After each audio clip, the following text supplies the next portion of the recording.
കഴിച്ചിട്ട് അഭിപ്രായം പറയും. നമ്മള് ഈ ഇതിന്ന് മറ്റേ പാനിലോട്ട് ഹലോ, എന്റെ പുതിയൊരു വീഡിയോയിലേക്ക് എല്ലാവർക്കും സ്വാഗതം. അപ്പൊ ഇന്ന് ഞങ്ങൾ വന്നുള്ള ഒരു സ്പെഷ്യൽ ഐറ്റം ആയിട്ടാണ് കേട്ടോ. എന്താണ് നമ്മളിന്ന് ഉണ്ടാക്കുന്നത്? ഒരു കായ്പോള ആണ് ഉണ്ടാക്കുന്നത്. പക്ഷെ നമ്മൾ എല്ലാവരും ഉണ്ടാക്കുന്ന ഒരു രീതിയിലല്ല, ചെറിയ വ്യത്യാസമുണ്ട് നമ്മൾ ഉണ്ടാക്കുന്ന കായ്പോളയിൽ കേട്ടോ. അപ്പൊ നമുക്ക് നേരെ എങ്ങനെ ഉണ്ടാക്കാന്നുള്ളത് നോക്കാം കേട്ടോ. ഓക്കെ, അപ്പൊ നമ്മളിവിടെ സാധനങ്ങൾ റെഡി. എന്തൊക്കെയാണ് നമുക്ക് ഇതിക്ക് വേണ്ടത്? കോഴിമുട്ട, നീന്ത്രപ്പഴം. കോഴിമുട്ട എത്ര? 4. നമ്മൾ എത്ര പഴം? ഞങ്ങളിപ്പോ ഏകദേശം 1 കിലോ പഴമാണ് എടുത്തിട്ടുള്ളത്. അതില് 5 കോഴിമുട്ട, പിന്നെ അണ്ടിപ്പരിപ്പ് പൊടിച്ചത് അല്ലേ, ഏകദേശം കുറച്ച് അണ്ടിപ്പരിപ്പ് പൊടിച്ചത്, പിന്നെ തേങ്ങ, പഞ്ചസാര ഉണ്ട്. പിന്നെ അതുപോലെ തന്നെ പഴം ഈ ഒരു രീതിയിലാണ്. സാധാരണ കായപ്പോളക്ക് ഇങ്ങനെയല്ല. ഇപ്പൊ നമ്മള് സാധാരണ നീളത്തിലാണ് നമ്മൾ അരിഞ്ഞിട്ടാണ് ഉണ്ടാക്കുന്നത് കേട്ടോ. അപ്പൊ നമ്മള് തേങ്ങ ചിരക്കിയിട്ടുണ്ട് കേട്ടോ. അതിലേക്ക് പഞ്ചസാര ഇട്ടിട്ടുണ്ട്. ഇത് നമ്മൾ ആദ്യം പാനിൽ ഇടും കേട്ടോ. അതിനുശേഷമാണ് നമ്മൾ ബാക്കി സാധനങ്ങൾ നമ്മൾ സെറ്റ് ചെയ്യുന്നത്. ഞങ്ങൾ പഠിച്ച പുതിയ ചിരവാണ് കേട്ടോ. ഇത് നമുക്ക് മൾട്ടി യൂസ് ആണ് വരുന്നത്. നമുക്ക് തേങ്ങ ചിരക, അതുപോലെ തന്നെ നമുക്ക് ഇറച്ചിയൊക്കെ വെട്ടാനൊക്കെ പറ്റുന്ന ഒരു സംഭവം ഇതില് നമ്മൾ ആഡ് ചെയ്ത് കൊടുക്കും, ഫിറ്റ് ചെയ്ത് കൊടുക്കാം കേട്ടോ. ഫിറ്റ് ചെയ്ത് നമുക്ക് ഇറച്ചിയൊക്കെ നമുക്ക് മുറിക്കാം. പിന്നെ അത് മാത്രമല്ല, നമുക്ക് പച്ചക്കറിയൊക്കെ മുറിക്കാൻ പറ്റുന്ന രീതിക്ക് നമ്മളിത് യൂസ് ചെയ്യാം. ഈ രീതിയിൽ തിരിച്ചു വെച്ചിട്ട് നമുക്ക് കട്ടിംഗ് ബോർഡായിട്ട് നമുക്കിത് യൂസ് ചെയ്യാം. ചപ്പാത്തി അല്ലാതെ യൂസ് ചെയ്യാം കേട്ടോ. അപ്പൊ നമ്മൾ ആദ്യം എന്ത് ചെയ്യാ, തേങ്ങയ്ക്ക് നമ്മൾ പഞ്ചസാര ഇട്ട് കൊടുക്കാം കേട്ടോ. എന്നിട്ട് അയക്കല്ലമ്മ അണ്ടിപ്പരിപ്പ് പൊടിച്ചത് കേട്ടോ. നല്ല പൊടിക്കണോ അമ്മ? ചെറിയ രീതിയിൽ പൊടിച്ചിട്ട് നമ്മൾ എന്ത് ചെയ്യാ, ഇത് മിക്സ് ചെയ്ത് കൊടുക്കാം. അപ്പൊ നമ്മളിവിടെ തേങ്ങയില് പഞ്ചസാരയും അതുപോലെ തന്നെ അണ്ടിപ്പരിപ്പ് പൊടിച്ചതും മിക്സ് ചെയ്ത് വെച്ചിട്ടുണ്ട് കേട്ടോ. ഇനി നമ്മൾ എന്ത് ചെയ്യാ, ഒരു പാനില് എണ്ണ സ്പ്രെഡ് ചെയ്ത് കൊടുക്കുക. നെയ്യ് ഉണ്ടെന്നുണ്ടെങ്കിൽ നെയ്യ് ആണ് നല്ലത്. അല്ലാത്തവര് എന്ത് ചെയ്യാ, വെളിച്ചെണ്ണ സ്പ്രെഡ് ചെയ്താലും കുഴപ്പമൊന്നുമില്ല കേട്ടോ. അതിനുശേഷം എന്താണ്, മൊത്തത്തില് പറയണമോ, ചെറുങ്ങനെ രീതിയിൽ നമ്മൾ എന്ത് ചെയ്യാ, നമ്മ മാറ്റി വെച്ച കോഴിമുട്ട സ്പ്രെഡ് ചെയ്ത് കൊടുക്കുക കേട്ടോ അതിന്റെ മുകളില്. എന്നിട്ട് എന്ത് ചെയ്യാ, അപ്പൊ ഏതാണ് ഫസ്റ്റ് വെക്കുന്നത്? നമ്മള് മാറ്റി വെച്ച അരിഞ്ഞു വെച്ച പഴം ഉണ്ടല്ലോ, നീളത്തില് അരിഞ്ഞു വെച്ച പഴം നമ്മൾ ഇങ്ങനെ വെച്ചു കൊടുക്കുക കേട്ടോ. നല്ല ടൈറ്റ് ആക്കിട്ട് വെക്കണം, നല്ല ഫിറ്റ് ആക്കിയിട്ട് നമ്മൾ ചട്ടിയിൽ വെച്ചു കൊടുക്കുക കേട്ടോ. ഇത് നമ്മൾ സെറ്റ് ചെയ്തതിനു ശേഷം നമ്മള് ഇത് തേങ്ങ ഇട്ട് കൊടുക്കുക അല്ലേ അമ്മ?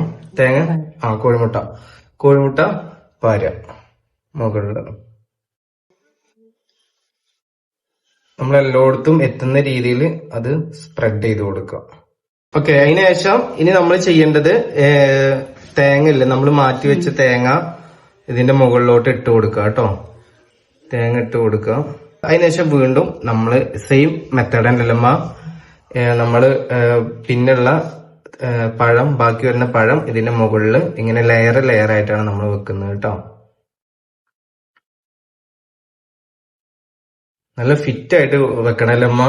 ഇവിടെ ഒരു ഗ്യാപ്പ് ഇതൊന്നും പാടില്ല. നല്ല ഫിറ്റ് രീതിയിൽ നമ്മൾ എന്ത് ചെയ്യാ, ഈ ഒരു പഴം വെച്ചു കൊടുക്കുക. ഓക്കെ, അപ്പൊ നമ്മള് സെക്കൻഡ് ലെയറും കംപ്ലീറ്റ് ആക്കി അതിന്റെ മുകളിൽ തേങ്ങ ഇട്ടിട്ടുണ്ട്. ഇനി നമ്മള് ഇത് ഒഴിച്ചു കൊടുക്കുക കേട്ടോ. നമ്മുടെ മുട്ട, മാറ്റി വെച്ച മുട്ട ഒഴിച്ചു കൊടുക്കുക. അപ്പൊ നമ്മൾ ഈ ഒഴിച്ച മുട്ട എല്ലായിടത്തും സ്പ്രെഡ് ആക്കി കൊടുക്കുക കേട്ടോ. ഇനി എന്ത് ചെയ്യാ, നമ്മള് അടുപ്പത്ത് വെക്കുക. ഓക്കെ, നമ്മളെ പേരയില് ചെങ്ങായിമാരെവിടെ തേങ്ങ കള്ളനുണ്ട്. എപ്പ തേങ്ങ ചെരിക്കാലും ഓനക്ക് തേങ്ങ വേണം. അപ്പൊ നമ്മൾ എന്ത് ചെയ്യാ, ഇവിടെ അടുപ്പത്ത് വെച്ചിട്ടുണ്ട്. അടുപ്പത്ത് നമ്മള് വെച്ചിട്ട് അടച്ചു വെക്കാം. ഏകദേശം എത്ര മിനിറ്റ് അടച്ചു വെക്കണം? ഒരു 4-5 മിനിറ്റ് നമ്മളിത് അടച്ചു വെക്കാം കേട്ടോ. ചെലപ്പോ ശരിയാവും, ചെലപ്പോ ശരിയാവില്ല കേട്ടോ. അപ്പൊ ശരിയായില്ലെങ്കിൽ നിങ്ങളൊന്നും കരുതരുതേ. നിങ്ങളിത് എങ്ങനെ കണ്ടത്? ഇത് യൂട്യൂബിൽ കണ്ടതാ. യൂട്യൂബിലല്ലേ? അപ്പൊ ഇങ്ങനെ ഉണ്ടാക്കണം തോന്നി. ഇജ്ജ് സ്വയം കെട്ടി മൂത്തച്ചി മൂത്തച്ചി താത്ത കാക്കാനോട് വീഡിയോ കോൾ ചെയ്തിരിക്കാണ് കേട്ടോ. മുത്തു,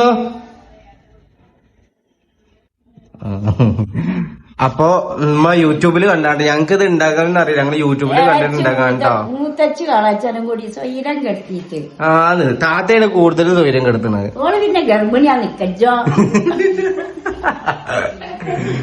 പിന്നെ ഒരു ഗർഭിണി ഉണ്ടാവുമ്പോ അതിന് സപ്പോർട്ട് ചെയ്യണ്ടേ നമ്മള് അതന്നെ. പൂതിയുള്ളതൊക്കെ ഉണ്ടാക്കി കൊടുക്കണ്ടേ. അപ്പൊ അതെ നമ്മളെ സാധനം വേവുന്നുള്ളൂ കേട്ടോ. അവിടെ ഇരുന്ന് റെഡി ആവുന്നുണ്ട്. ആയമ്മ നമ്മളിങ്ങോട്ട് കൊട്ട. അപ്പൊ നമ്മള് ഏകദേശം ഒരു 5 മിനിറ്റ് കഴിഞ്ഞല്ലേ? എത്ര മിനിറ്റ് വേണം? 5 മിനിറ്റ് അല്ലേ? 10 മിനിറ്റ് അല്ലേ? ഏകദേശം വേവുന്ന ടൈം എടുത്തിട്ട് 5-10 മിനിറ്റ് എടുത്തിട്ട് നമ്മൾ എന്ത് ചെയ്യാം, ഇതിന്ന് വേറെ പാനിലോട്ട് മാറ്റണം കേട്ടോ. അപ്പൊ നമ്മൾ ഈ രീതിയിൽ നമ്മൾ മറിച്ചിട്ട് കൊടുക്കുക. ഇതൊന്നും മറിച്ചാൻ എനിക്ക് തോന്നുന്നില്ല. അപ്പൊ നമ്മള് വേറെ പാനിലോട്ട് മറിച്ചിട്ട് അപ്പൊ അടി ഏകദേശം വെന്തിട്ടുണ്ട്. ഇനി നമ്മള് അതിന്റെ ഫ്രണ്ട് ഭാഗം കൂടി വേവിച്ചിട്ട് നമുക്കത് മാറ്റി വെക്കാം കേട്ടോ. അപ്പൊ ഏകദേശം ഇങ്ങനെ വെന്ത് വരുന്നുണ്ട് കേട്ടോ. അപ്പൊ നമ്മള് അടി കരിയാണ്ട് നോക്കണേ. മറ്റേ പാനിലിട്ട് ചെയ്യുമ്പോ അധികം ടൈം എടുത്തിട്ട് നിങ്ങൾ വേവിക്കരുത് കേട്ടോ. അപ്പൊ അടി കരിയും. അപ്പൊ എന്ത് ചെയ്യാ, ഒരു 8 മിനിറ്റ് ഒക്കെ എടുത്തിട്ട് വേവിച്ചിട്ട് വേറെ പാനിലോട്ട് മറിച്ചിട്ടിട്ട് ഇതേപോലെ ആ പാനിൽ നമ്മൾ വേവിച്ചെടുക്കുക കേട്ടോ. അപ്പൊ നമ്മളെ ഐറ്റം ഇപ്പൊ ഓൾറെഡി ഏകദേശം റെഡി ആയിട്ടുണ്ട് കേട്ടോ. ഇനി നമുക്ക് പ്ലേറ്റിലോട്ട് മാറ്റിയിട്ട് നമുക്ക് കട്ട് ചെയ്തിട്ട് കഴിച്ചു നോക്കാം കേട്ടോ എങ്ങനെ ഉണ്ട് എന്നുള്ളത്. കഴിച്ചിട്ട് ഞങ്ങൾ വിവരം പറയാം. അപ്പൊ നമ്മൾ കഴിച്ചു നോക്കട്ടെ കേട്ടോ. അതെ, നിങ്ങളെല്ലാരും ഒന്ന് ഉണ്ടാക്കി നോക്കാം കേട്ടോ. നിങ്ങൾ ഉണ്ടാക്കി ചിലപ്പോ ദീക്കും അടിപൊളിയായിട്ട് ഉണ്ടാക്കണേ. ഞങ്ങളുടെ ഇവിടെ ഒക്കെ കണ്ടോ ക്യാപ്പൊക്കെ വന്നിക്കണം. അപ്പൊ നമ്മള് വെന്തതിന് ശേഷം നമ്മള് പ്ലേറ്റിലോട്ട് ഈ മാറ്റി വെക്കാം കേട്ടോ. അപ്പൊ നമ്മള് പ്ലേറ്റിലോട്ട് ഇട്ടിട്ടുണ്ട് കേട്ടോ. ഏകദേശം വെന്തിട്ടുണ്ട് നമ്മുടെ അപ്പം. കണ്ടോ അടിപൊളിയായിക്കണേ. അപ്പൊ നമുക്ക് ഇനി ഇത് കട്ട് ചെയ്ത് വെക്കാം കേട്ടോ. കട്ട് ചെയ്തിട്ട് നമുക്ക് കഴിച്ച് നോക്കാം എങ്ങനെയുണ്ട് എന്നുള്ളത്. ഇത് കട്ട് ചെയ്ത് നോക്കാം കേട്ടോ. ഉള്ളൊക്കെ നല്ലോണം വെന്തിക്കണേ. അപ്പൊ നമ്മുടെ ഐറ്റം ഇവിടെ റെഡി ആയിട്ടുണ്ട് കേട്ടോ. ആക്ച്വലി നമ്മള് കായപ്പോള ഉണ്ടാക്കുന്ന ഏകദേശം സെയിം പോലെ തന്നെയാണ് ഈ ഒരു ഐറ്റം ഉണ്ടാക്കുന്നത് കേട്ടോ. കായപ്പോള നിങ്ങൾക്ക് അറിയാലോ എങ്ങനെ ഉണ്ടാക്കുന്നുള്ളത്. അപ്പൊ ഇനി നമ്മളിത് കഴിച്ചു നോക്കട്ടെ കേട്ടോ എങ്ങനെയുണ്ട്. നിങ്ങളെല്ലാരും നമുക്ക് ഈവനിങ് സ്നാക്സിനൊക്കെ ആയിട്ട് നമുക്ക് ഉണ്ടാക്കാൻ പറ്റുന്ന ഒരു ഐറ്റം ആണ്. അപ്പൊ നമുക്ക് ഇനി ഇത് കഴിച്ചു നോക്കാം എങ്ങനെയുണ്ട് എന്നുള്ളത്. നമുക്ക് ഓരോരുത്തർക്ക് കൊടുത്തു നോക്കാം.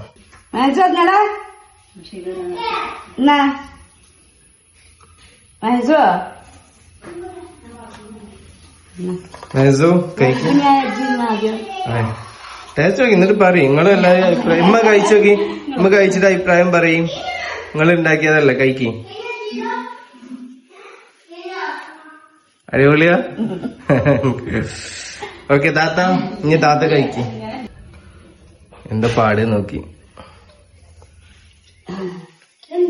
രസമുണ്ടോ? എടാ തിന്നിട്ട് അഭിപ്രായം പറഞ്ഞ എങ്ങനെയുണ്ട് നോക്ക്. ഇരുന്ന് കഴിക്ക്. ആവി പോയി. ടേസ്റ്റ് ഉണ്ടോ? ടേസ്റ്റ് ഉണ്ടോ? അടിപൊളിയോ? അടിപൊളി. മേസോ തിന്നിട്ട് അഭിപ്രായം പറ എങ്ങനെയുണ്ട് നോക്ക്. എങ്ങനെയുണ്ട്? അടിപൊളി. അടിപൊളിയാ? കഴിച്ചിട്ട് അഭിപ്രായം പറയും. എന്താ ഒരു പൊട്ട് തിന്നിട്ട് അഭിപ്രായം പറയാ. ഓക്കെ ഞാൻ അയച്ചോളാം. കഴിക്ക്. എങ്ങനെയുണ്ട്? രസമുണ്ടാ? ഓക്കെ.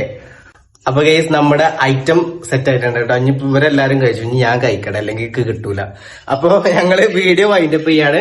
അപ്പൊ ഇതുപോലെ പുതിയൊരു ഐറ്റം ആയിട്ട് ഞങ്ങള് വീണ്ടും വരുമ്പോ ടാറ്റ പറഞ്ഞാണ്. അപ്പൊ ശരി, ബൈ.